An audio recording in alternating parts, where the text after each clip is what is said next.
I am a biologist and a neuroscientist originally, and today I'm going to talk a little bit about what is a human, because whatever you talk about here in terms of tech or finance is directly related to us, but we are a quite bizarre creature that forgets what they are throughout their lives. I don't know if you experienced this, but as I was, the days from my childhood, I always asked the same question: why am I like this? Why others like that? And why am I not like that person or this person? So that was the main question to, identify ourselves. Probably I begin my journey with such kind of questions, and today's subject is about that. What is a human? Do you know what it is? We do everything for humans, by humans, but strangely, we don't know what it is. It's not easy to describe what a human being is. There are a lot of different descriptions, some of them, technical, some of them cultural, some of them religious, but they're all stating about the same thing. What are we? I don't know if you're certain about yourself. I'm not yet. I'm not certain. I'm still trying to understand myself, but luckily, I'm a biologist. They taught me biology in my very early years, so that I consider as a gift in my life. So if you start to look at yourself and your life and your environment from the window of biology, you'll see a very different and stunning stuff. And if I can do it in this less than half an hour, I will do my best to summarize what I saw so far about human beings. I don't know which one do you prefer among these descriptions, but I don't prefer any of them. I have a new description for you. Human beings, as the evidence suggests, are here for more than 300,000 years on this earth. It's a very long time if you think about our civilization, our civil history. 300,000 years is a very, very long time. Maybe, we invented writing like 5,000 or 6,000 years before, and approximately 10,000 or 12,000 years ago, we invented agriculture and started settlements. I'm talking about 300,000. It's a very, very long time. And if you look to the timeline, this is the age of life on this earth. 3.5 billion years life is present on this world. And if you look at this little portion, we've been here across all these timelines. We are quite new, we are quite novice, we don't know anything about what's going on. And if we look to our own history, which spans more than 300,000 years, and if you just divide it into different timelines, this is our civilization that we know of. From the Industrial Revolution, it probably 200 or 250 years just passed. And now we are constructing a new environment with new technologies and new stuff, these cities, this way of living. We are kind of confused what to do about this, because we have a very long history, very long addictions and needs and setups in our body and minds, but this new state is quite unfamiliar to us. Let's put them all together. No matter if you're dealing with finance or astronomy or whatever, these numbers are too large for human beings to comprehend. These are too large. 13.8 billion years is the age of the universe, 4.5 billion years the age of the earth, and 3.5 billion years is the age of the life forms on this world. So these are very, very long time scales, and believe me, even I cannot imagine what I'm talking about. So just feel comfortable. They're just too big. That's what we know for now. So this is our family tree, according to the modern science. We belong to this huge tree of living organisms. And if you are wondering where are we here, it begins like 3.5 billion years ago here and gives off countless branches to reach this point, for us, of course. Here we are as humans among the other primates, and all human diversity is included in that single species that we call Homo sapiens sapiens. Our biological name is Homo sapiens sapiens. Homo means human. Do Do you know what sapiens mean? Generally, books say that it is able to think or wise, but that is not correct.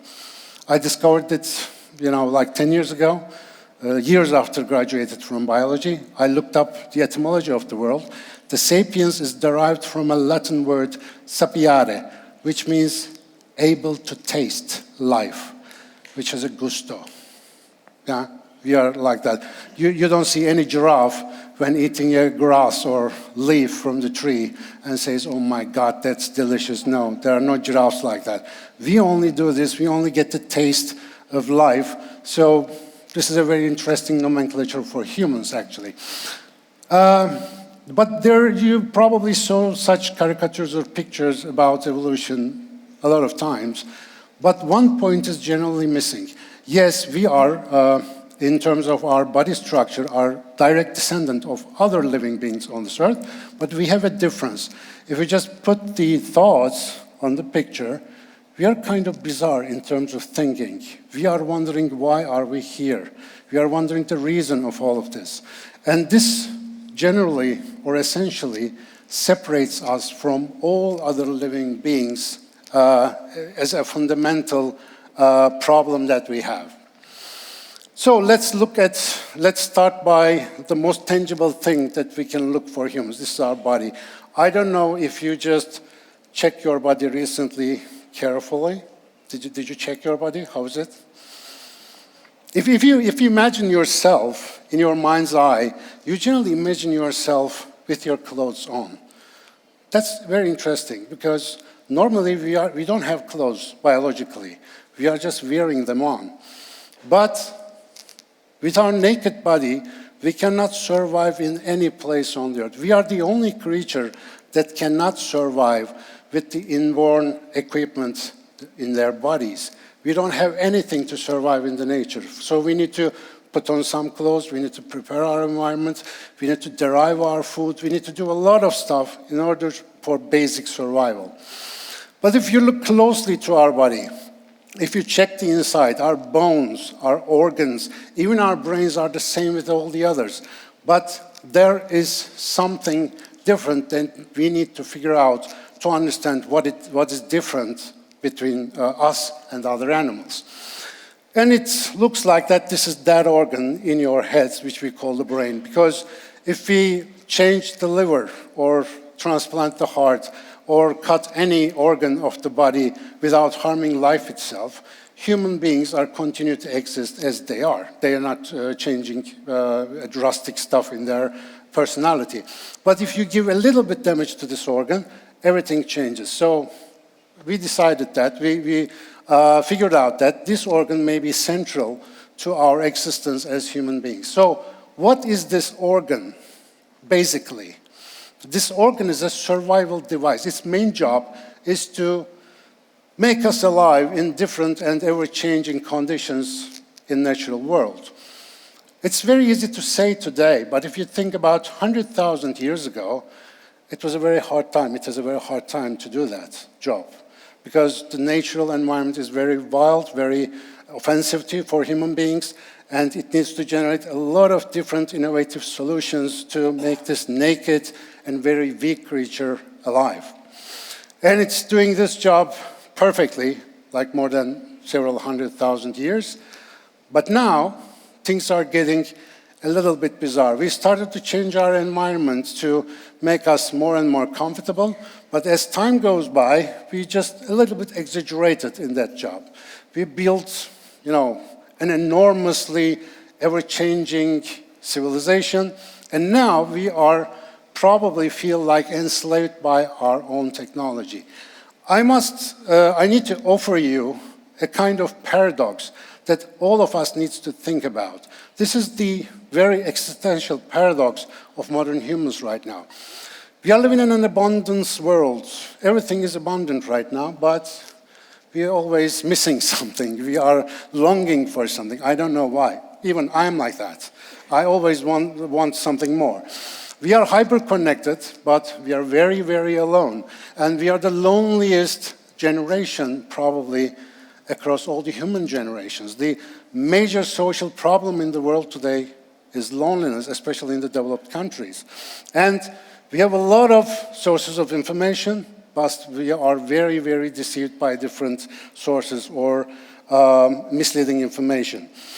AI, our best friend right now, as far as I can imagine, can tell us everything, but it cannot give us the meaning. We need to produce meaning, and we feel very incapable of doing that. We have endless possibilities, but no clear direction, especially for the young people right now. They are searching for a meaningful life, but they generally cannot find it. And despite the fact that our intelligence is rising, in terms of digital and biological intelligence is rising, but the ignorance is frightening. We are now misled by any kind of source that we can find. The problem, if you ask me, is generated by this single fact. We are a product of 3.5 billion years of research and development, but right now we are trying to adapt to an environment that we designed and we put ourselves into. So this is a problem. Now we are struggling to find a way out. The best solution for that, if you ask me again, we need to understand the biological or evolutionary heritage and try to live accordingly. Sounds simple, right? But it's not that simple. It's not easy to do that. It's easy to understand, but you need a very, very firm willpower to apply these decisions to your life. So this is İnsanın Fabrika Ayarları, or as the title in English, Human Operations Manual. Almost the latest book. Actually, I wrote 2 books after that, but this is the major volume that I wrote so far. Did anyone read this before? Anyone here? No one? Come on. 1, 2, 3, 4, 5. Oh, 4 times larger than the Turkish, average. That's cool. 5 people, and 6. You will, okay. I also will. That's good. Now, this large volume only comprises 5 different items. Probably most of you know why are they important. We need to exercise. We need to control our food intake. We need to have real human relationships. We need to learn how to manage our stress, and we need to push our boundaries. These 5 items are the basic settings that I learned from biology for all of us. With no exceptions. Every human being now living on this earth, and probably every human being will be living on this earth like 10,000 years later from now. So I'm very confident about that because biology tells us our biological settings are not changing constantly. They are very slowly changing parameters. So we have a heritage from our ancestors derived from our natural settings, and now we are forced to living in a very different environment with all these inherited settings. So, if you think about any health problems that you heard or you experienced, all of them, without any exception, probably is coming from evolutionary adaptation problems. Like, for example, if you like dessert, baklava, if you eat a lot of baklava for several years, you know what's going to happen. Diabetes, right? Or long-term stress without any management. Stress. It will burn you out or make some ulcers or something like that. You develop some kind of illness nowadays, and most of these illnesses are grouped as preventable diseases. We can prevent them just by adjusting our lives in terms of these 5 basic items.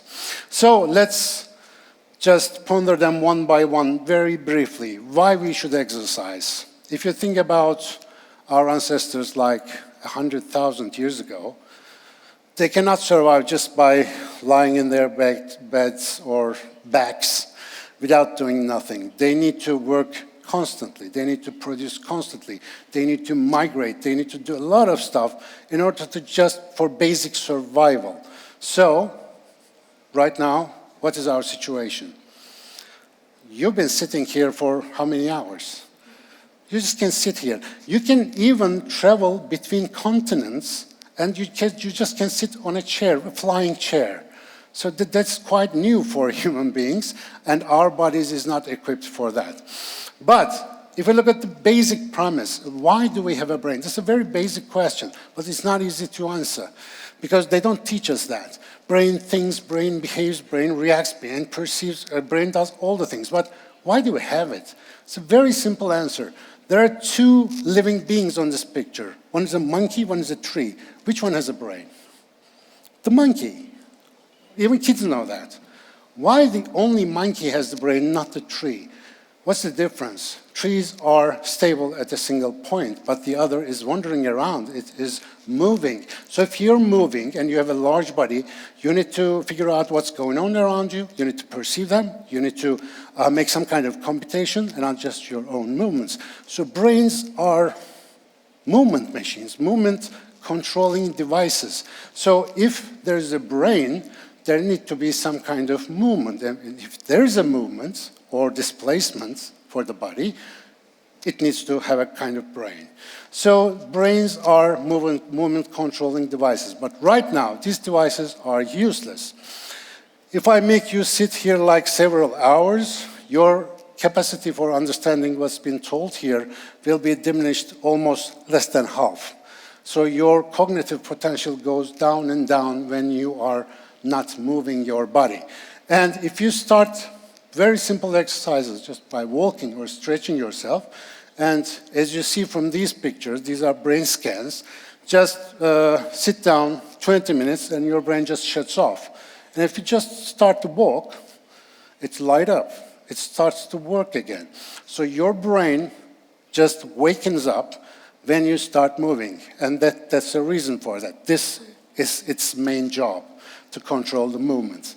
So, you know the benefits. I don't have to stress all of them, but maybe we should remind us every day the physical movement is the key for a healthy life in all aspects. It has a lot of, countless number of health benefits, mental benefits, and also it also makes better our social relationships.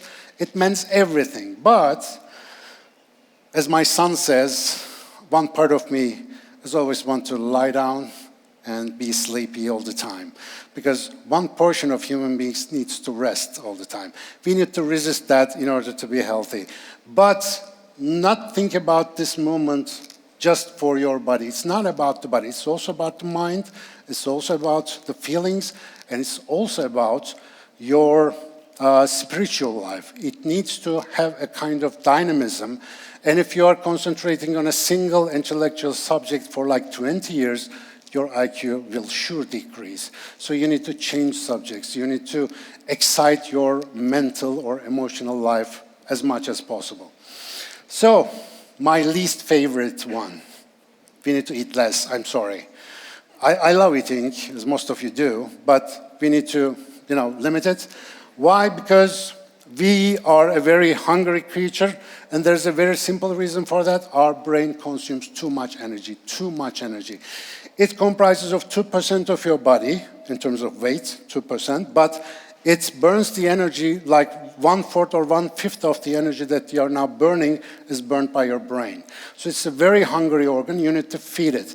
But we are not in the nature anymore. If you look at the nature, these guys have 1/3 of our brains, and they need to eat 12 hours a day because they are vegetarian and generally they eat grass and green stuff.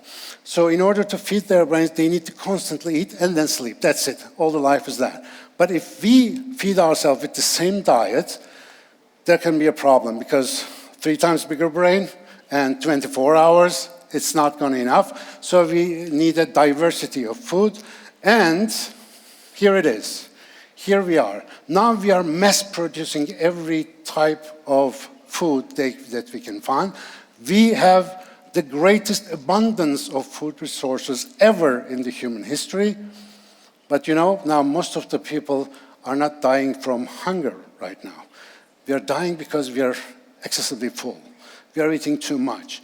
And as Jared Diamond said, this is the first suicide attempt of human race, inventing the agriculture, monocultural production of food. We just spent acres of areas for a single plant and make an abundant production of it, and we can consume anytime we like. So this is not good for us because we are evolved in the nature. We need to obey the rules and rhythms of the nature in order to be healthy in terms of eating. Probably you know most of the famous doctors in Turkey and in the world are the doctors talking about nutrition. You know all their names, right? Canan Karatay, Yavuz Dizdar, Ayşegül Çorumlu. You know all of them because we are very concerned about what we eat. And this is rightly so. You need to understand, you need to control it. But these are the basic principles in terms of biology. Don't confuse your heads. Just you need to stay hungry like 12 or 16 hours. That's the simplest parameter that you can check. If you are getting hungry or if you feel irresistible hunger like 5 or 6 hours later after a meal, then there's a problem with your feeding habits. So this is the normal range. So just 1 meal a day will suffice, or 2 maybe. So get rid of carbohydrates. Please get rid of them. Don't use them. They are drugs. They are not nutrients. They're just making us high. That's it. They're not feeding us. If possible, try to find and consume unprocessed foods. Use diverse sources, not the same thing every day. It's not good for our body. So seasonal foods are very important because we are evolved with these plants and other food resources. This is called the co-evolution, and we are kind of in a balance with them. But if you want to eat eggplant 365 days a year, then you will probably have a problem with that. And also, if you can say no, you will save yourself. This is actually the most rapidly weight-losing exercise that you can have like this. If you do like that, for example, dessert, no. One more table, no. If you just say that, you can easily get rid of this excess food intake. So this one is probably the most important, the third one, real relationships. We are now connected with everyone. We are following thousands of people. Even I had poked Barack Obama like 15 years ago over Facebook. I poked him, you know. There was a thing poking. He never poked me back. But I did it. So we're just connected. We can be in touch with everyone. But this is not what we need. Our brains are social brains. It's easy to say, but most of us don't know what does it mean to have a social brain. If you look to your brain mass, more than 90% of your brain is dedicated to your social abilities. This is why we have that that huge brain in our heads. Why? Because it's not our intellect that keeps us alive in this world. It's our ability to act together, to form social bonds, and do some collaborative stuff in our life. That's what makes us alive up to today. So this is our most precious abilities that we have, the social abilities. And according to that, not just our brains, but our bodies are also adapted to our social engagements. For example, did you think about why do you have eyebrows? Especially ladies spend too much time on their eyebrows. Why do we have them? To do this, to express our feelings. Or do you know we are the only primates that you can have a visible white of their eyes? We have a white area in our eyes. Why? Because in order for you to see where I'm gazing right now, if I just switch my gaze, you can just follow it. So this is all socially adapted bodily properties that are showing us we are very advanced social creatures. And hence, if you want to live longer, especially from your middle ages, please have some friends and family members close around you. So this is the golden formula. If you are with someone that you can trust for several years, you will not die easily, except you're hit by a truck, of course. It's not include that. But if you feel alone for a very long time, your body somehow, destructs itself. It's a self-destruction mechanism when you're alone. So be very careful about that because especially in young ages, those social digital interactions seems like an interaction, but in later life, we see that it's not the case. And actually, this is very harmful right now, and it's the most important thing that we need to control and that develop a culture against, because it's our basic setting, so to speak. Now, the fourth one, are you stressed? Raise your hands if you're stressed. Really that low? Kind of, not now, but in general, do you feel life stressed? Is life stressful? Yes, right now you're very comfortable, but generally life is stressful. So that's a prize for it. This is the book. Please read this, Robert Sapolsky's book, Why Zebras Don't Get Ulcers. It's for sure, they don't get ulcers from stress, but we do. We are the only creature that is dying of stress. So what is stress? Stress is a biological defense mechanism.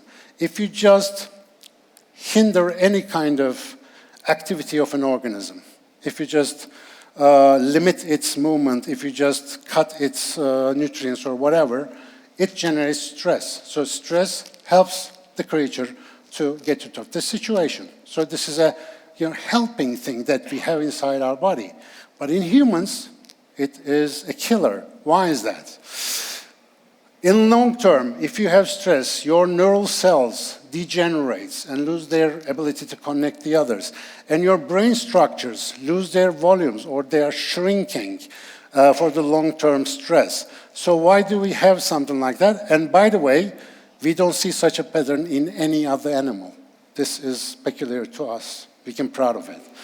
So this is the stress region, the red alarm region of your brain. This is the amygdala. When something goes wrong, when you are in the danger, when you are feeling anxious about something, this goes off, and the same place has, animals has the same region in their brain.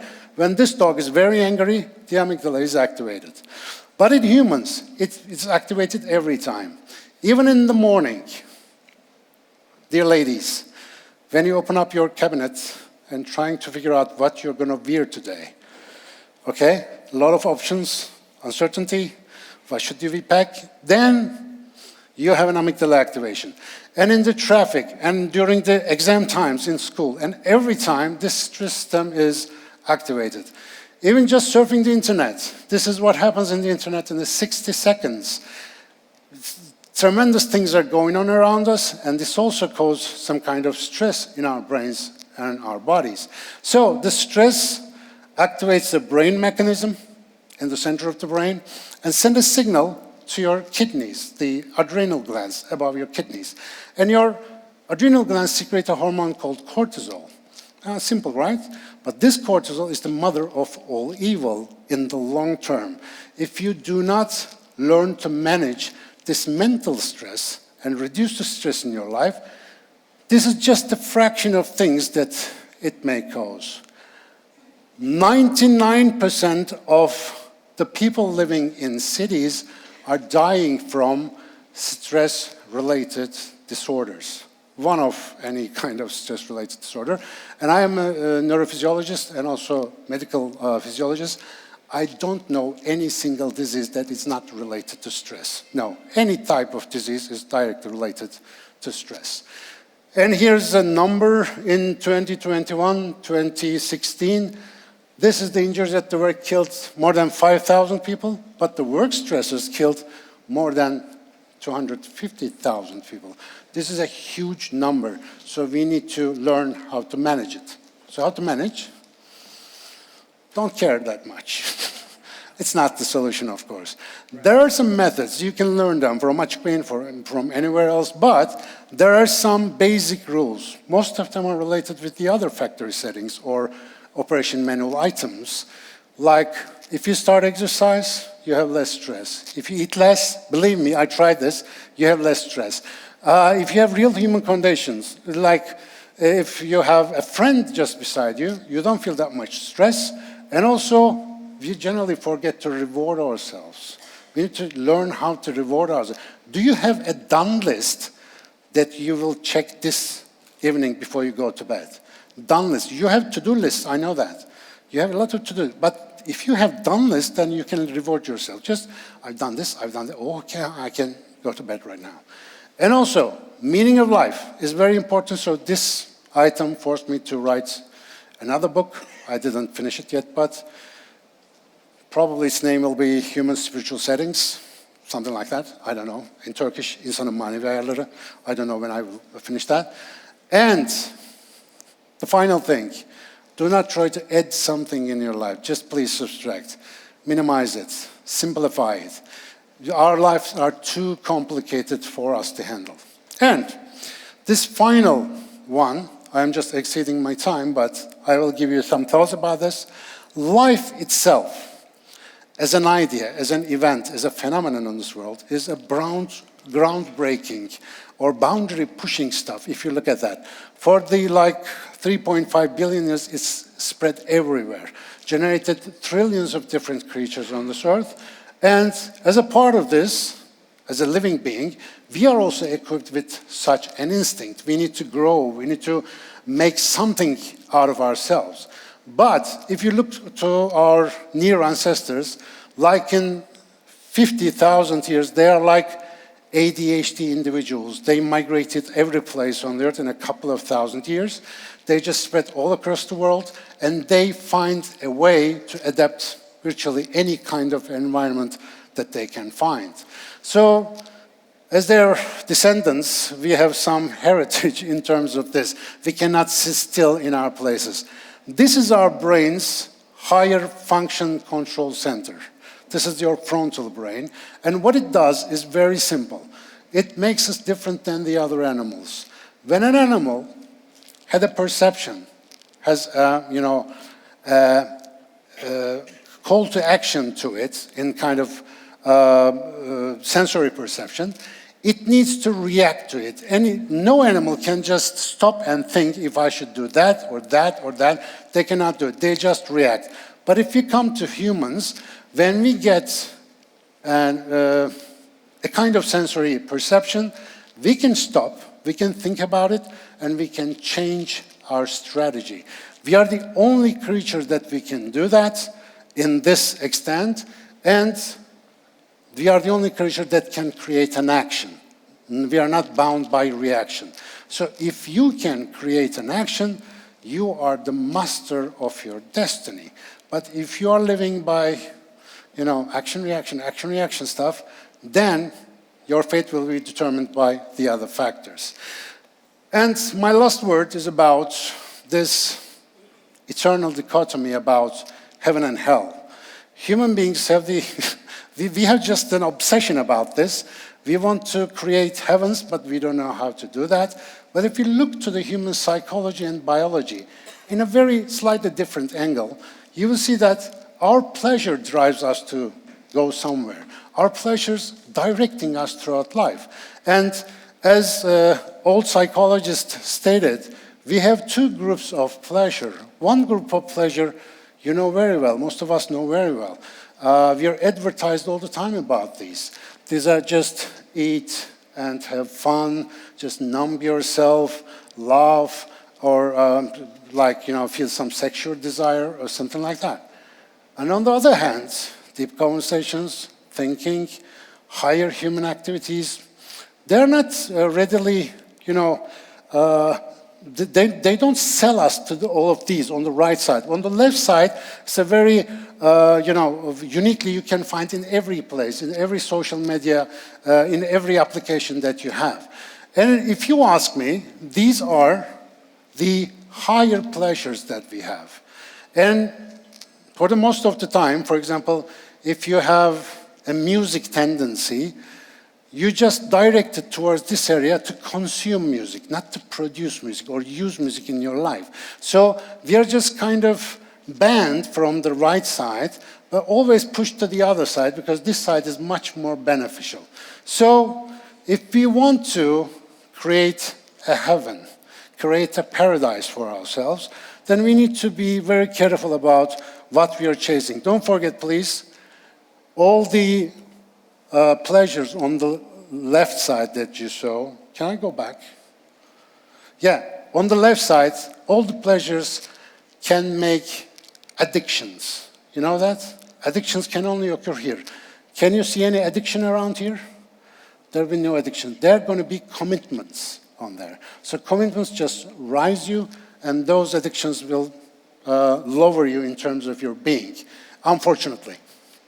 So my final message would be, if it goes like this, it is about, the health is about a complete harmony in your life between your mind, body, and spirit.